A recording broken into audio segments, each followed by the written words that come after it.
Bismillahirrahmanirrahim. Elhamdülillahi Rabbil alemin. Vessalatu vesselamu ala nebiyyina Muhammedin ve ala alihi ve sahabetihi ecma'in. Rabbi şrah li sadri ve yessir li emri ve ahlul uqdeten min lisani yefqahu qawli. Amma ba'd. Möhtərəm qardaşlarım, ən birinci əzmə sonra sizə Allah Taala'dan haqq təqvasına qorxmağı nəsihət edirəm. Çünki təqva insanı Rəbbinə yaxınlaşdıran ən böyük amillərdən biridir və qəlbi əməldir. Və qəlbi əməlin səbəbi ilə də zahir əməllər islah olur.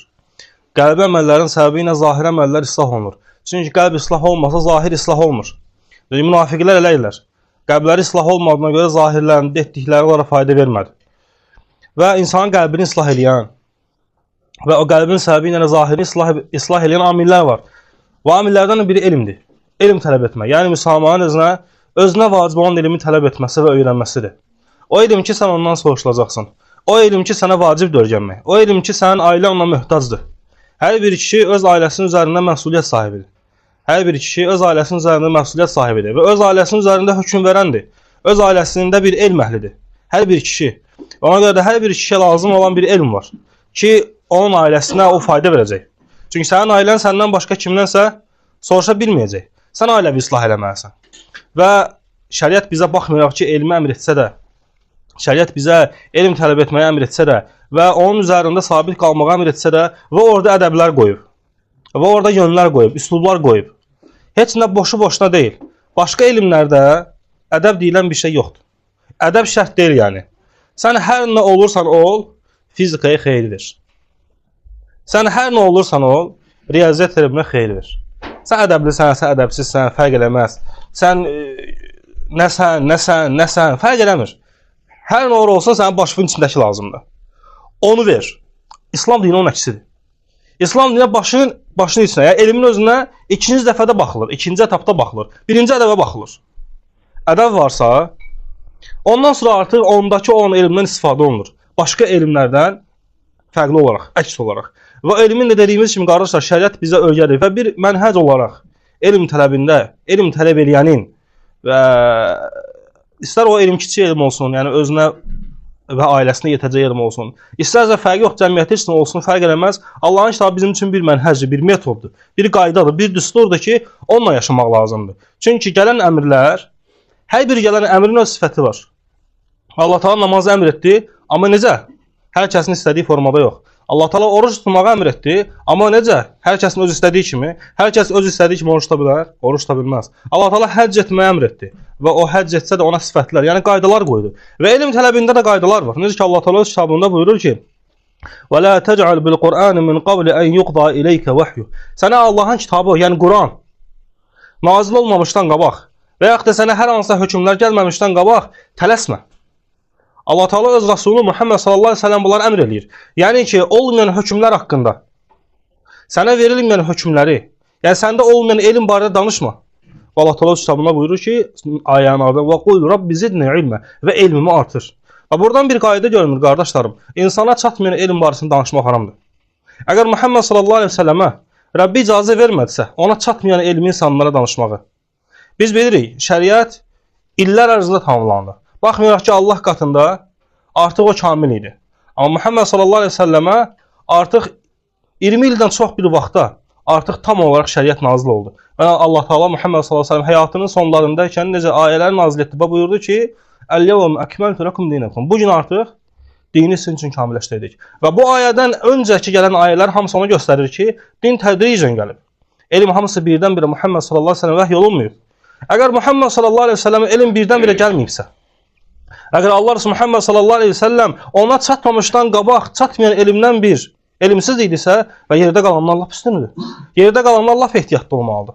Və xüsusilə də o müsəlmanlar ki, elm öyrənməkdə hərislikləri var. O müsəlmanlar ki, Allahın dinində çalışmağa, istər dərslərdə iştirak eləmək olsun, istər özlərinə vacib olan məsələlər olsun, istər dərsləri dinləməkdə olsun, fərq eləməz. Sənə çatmayan elm barəsində şəriət qadağan edib. Muhammed sallallahu aleyhi ve sellemə qadağan etsə, bəs bizə necə? Allah üstünə qadağan oldu. Və həmçinin də insana lazımdır ki, onda olmayan elmi Allahdan istəsin, danışmadan qabaq. Danışmadan öncə.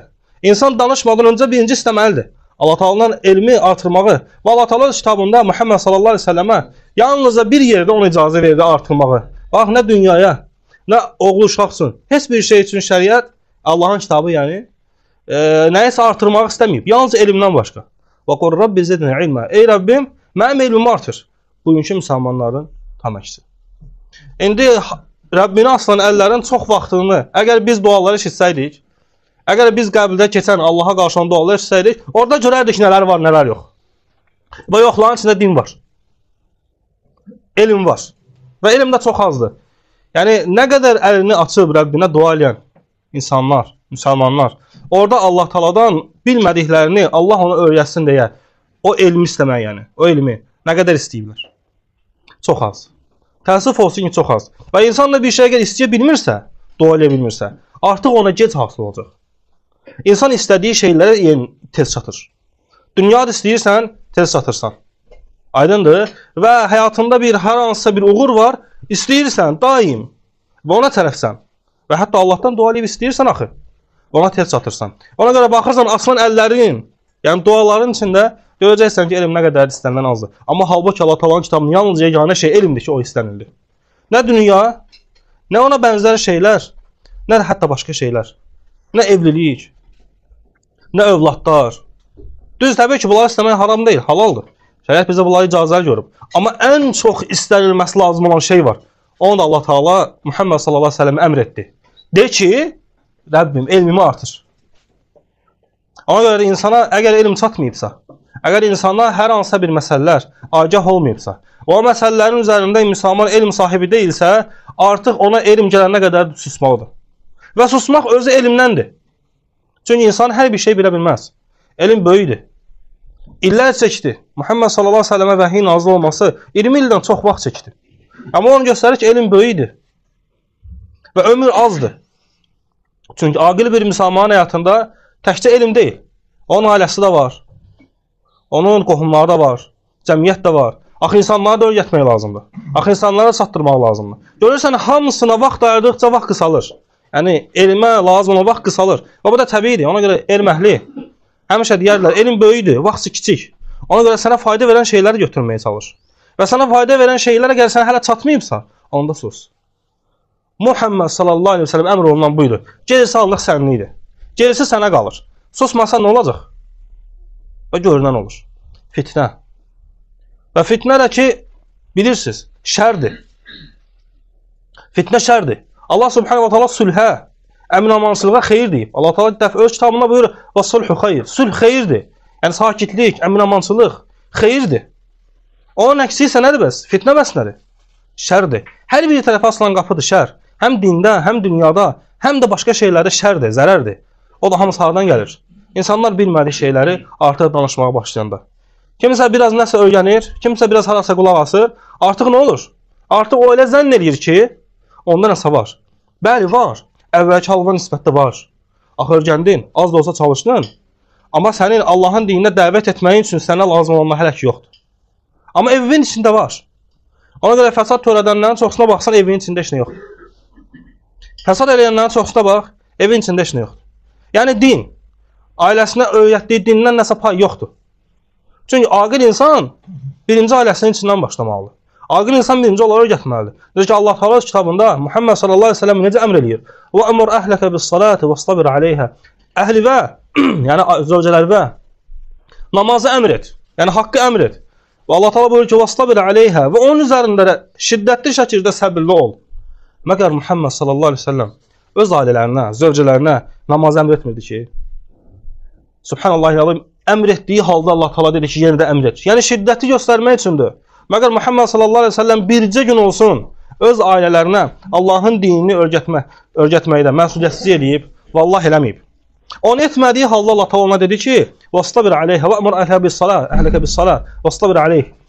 Və Allah Teala bu ayələrin sonunda deyir ki, "La nəsəluka rizqa." Biz sizdən, mən səndən. Yəni Allah Teala buyurur öz Rəsuluna. Bunların müqabilində, yəni nəyin müqabilində? Ailəvə öyrədəcəklərin, onların Allaha olan itaətin qarşılığında "La nəsəluka rizqa." Əl-ayə. Və biz səndən bunun qarşılığını, yəni ruzi və hər hansı bir şey istəmirik. Allah Teala buyurur ki, "Nəhnu narzuquk." Əksinə ruzi verən bizik. Və bunu göstərir ki, insan ailəsinə yetsə, insan ailəsinə öyrətsə, onlara fayda verəni, onu göstərir ki, Allah onu ruziləndirər. Necə ki, Allah Teala dedi, axı Allah yalan danışan deyil. Axı Allah Teala sözündən, vədindən çəkinən, müxalif, xilaf çıxan deyil. Ona görə də müsəlmana, Allaha və Rasul itaət eləyənə, bu yolu həyatında, yəni haqq olan yolu həyatında əsl yol tutana və həyatındakı həmmi, qəsdi, məqsədi Allahın razılığını qazanmaq üçün yaşayan bir müsəlman üçün öz ailəsinə yetəcək, özünə yetəcək elmi öyrənmək vacibdir. Və onunla da öz ailəsini islah eləməlidir. Mesela Şeyx Qamət hər dəfə dərslərdə dinləyirsiniz, eşitirsiniz, buyur, cəmiyyət ailələrdən ibarətdir. İnsan birinci öz ailəsini islah eləməlidir. Ailə islah olduqdan sonra, insan ailəsini öyrətdikdən sonra artıq yavaş-yavaş ətrafına, bəli, ola bilər. Kimsə deyə bilər, bəs ailə öyrənməsə, bəs belə, axı, nə qədər peyğəmbərlər var idi ki, siz övrüzlər iman gətirmədi. Nuhun oğlu nəinki iman gətirmədi, hətta atası deyir ki, cəmiyə minmədi. Nəinki iman gətirmədi. Bu artıq meyar deyil. Sənin çalışmağın demək. Allah qatında sən nəyə şahidsən? Sənin üzərində Allah Taala şahid axı. Sən çalışsan və əməl etməsələr, artıq səndən qalxan qalxdı. Yəni qələm qalxdı. Amma əsl budur ki, müsəlman öz ailəsinə, özünə yetəcək elmi öyrənməlidir. Və ona çatmayan elmə görə tələsməli deyil. Və ona çatmayan elmi Allah Taaladan istəməlidir. Və Allah Taaladan istəyərəkdən də onun üçün çalışmalıdır. Çünki insan evdə otursa, yatsa, yuxlasa, ona heç nə gəlmir. Hətta dünya gəlmir. Yatanda, yuxlayanda dünya gəlmir, o qalmışdı elm.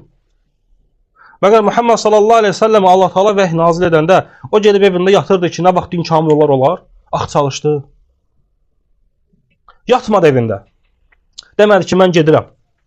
Nə vaxt insanlar gələrlər, nə vaxt insanlar topalaşar, onda, yox, sən çalışdı. Hətta zövcələri, radiyallahu anhu, hətta Muhammed sallallahu aleyhi ve sellem'i Xadicə radiyallahu anhə ilə vəsf edirdi. Hərdən dəvət üçün gedirdi insanları öyrətmək üçün. Və qələndə ağzı, burnu qanın üçün döyürdülər. Hətta Muhammed sallallahu aleyhi ve sellem'i döyürdülər. Və bundan usanmırdı, bezmirdi, çəkinmirdi. Yəni Allahın dininə dəvət edirdi. Və görürsən, elm var, təqva var, amma Allahın dininə dəvət etmək üçün neyinirdi? Çıxırdı. Ona görə bugün sən də həmçinin Allahın dinini öyrənmək üçün çıxmaq lazımdır. Evin içində elm olmur. Düzdür, bugün biraz rahatdır. Dərslər var, videolar var və s. Hətta bunu eləyənmirlər müsəlmanlar bugün. Baxırsan, məsələn, Osman müəllim bir dərs qoyub. 100 nəfər baxıb. 200 nəfər, 300 nəfər. Subhanallahil-azim. Məgər Azərbaycanda 300 dənə sələfi var? Məgər Azərbaycandakı sələflər 300 nəfərdir? Yoxsa onlar elə güman edirlər ki, möhtac deyirlər. Biz Allah Taala'dan gələn hər bir kiçik xeyrə möhtacıq. Hər bir kiçik xeyrə. Hətta subhanallahil-azim Allahın nazil etdiyi yağışa belə möhtacıq. Nəinki elmə. Elm ondan üstündür. Hətta o yağış. Yağış yağmasa nə olar? Məhsulun batacaq. Yağış yağmasa nə olar? Sahələr batacaq. Amma o demək deyil ki, yağış yağmasa sənin dinin əldən gedir. Əldən getməz. Bəlkə də imanın qalxar Allaha çoxlu dua elədiyinə görə. Amma görürsən, hətta biz o yağışa möhtacıq. Əgər biz o yağışa möhtacıqsa, bəs Allahın bizə öyrətdiyi elmə hansı səviyyədə möhtacıq? Ona görə də qardaşlarım, insan Allahın dinini öyrənmək üçün çalışmalıdır. Hər nə qədər gücü çatırsa. Çünki Allah ona şahiddir. Onun gücünə, qüvvətinə Allah şahiddir. Və Allah şahiddirsə, müsəlman özü yalandan şahidlik gətirə bilməz. Allah şahiddir ki, mən bacarmıram. Amma əslən Allah bilir, sən bacarardın. Ona görə Allah Taala'dan istəyirəm ki, bizə fayda verən elmi öyrətsin. Və o elmi bizim ailəmizin içində, qardaşlarımıza, cəmiyyətimizdə o elmdən insanlara fayda verməyi bizə müvəffəq eləsin. Allah Taala bizi bu ayda bağışlasın, əfv eləsin. Qardaşlar, inşallah ola bilsin bugün Qədr gecəsindən günlərin biridir. Çünki 21-nə keçir. Və Muhammed sallallahu aleyhi ve sellem buyurur ki, son 10 gündə axtarın. Son 10 gündən birindədir Qədr gecəsi. Hansı o Qədr gecə ki, 1000 aydan xeyirlidir. Yəni 1000 ayda ibadət eləsən, nə qədər əcr qazanardın? 1000 ay ibadət eləsən Allah Taala'ya, nə qədər əcr qazanardın? Vallahi bir gecə onun misalındadır. Axı Allah Taala öz kitabında buyurur. Xayrun min alfi şəhr. 1000 aydan daha da xeyirlidir. Fərzə o bir gecə ibadət eləsən Rəbbimə, 1000 ay Allah Taala'ya ibadət eləmiş kimisən. İxlasla təbii eləsən. Allahın rəhməti böyükdür. Allahın lütfu da böyükdür. Allah bizə rəhm eləyib. Allah Taala bizi yükləməyib. Əksinə Allah Taala bizim bağışlanmağımızı istəyir. Allah istəyir ki, bizi bağışlasın, bizi əfv eləsin və bizi oddan qurtarsın. Allah Taala'dan istəyirəm ki, bizim cəsədimizi, bədənlərimizi oda haram eləsin. Və bizi bu Ramazanda, bu ayda bağışlasın, ölkəmizi qorusun və bu əmr-amansızlığa görə Allah Taala və dövlət başımızdan razı olsun. Nə qədər yerlər var ki, yoxdur. Vallahi yoxdur. Heç bunun onda biri yoxdur. Hətta bu əmr-amansızlığın onda biri yoxdur. Və əmr-amansızlıq da rəhbərin sayəsində olur. Yəni oradakı insanlara görə olmur. Elə yerlər var ki, bəlkə bizdən təqvalıdırlar. Bizdən də çox Allah ibadət edirlər. Amma əmin-amansızlıq yoxdur. Əmin-amansızlıq rəhbərin əli ilə olur. Və əlhəmdülillah bu əmin-amansızlıq da onun əli iləndir. Allah onu müvəffəq etsin xeyirlərə. Allah onu xeyirdə sabit saxlasın. Kim ona zərər istəyirsə, Allah onun zərərini özünə qaytarsın. Və kim ona xeyir istəyirsə, Allah təala o xeyir əhlinə onu yaxınlaşdırsın. Amin ya Rabbi. Allah bizi qorusun. Allah dövlətimizi qorusun. Allah ordumuzu qorusun. Allah bizi ən şərəfli, ən əzəmətli kəlmə olan La ilahə illallah Muhammed Rasulullah kəlməsinin üzərində yaşasın. Bu kəlmənin üzərində bizim canımızı alsın. Ən Allah beyir və subhanəkallahümə bihamdik əşhədu en la ilahə illə əntə estəğfiruka Allahumma və etûbü ileyk.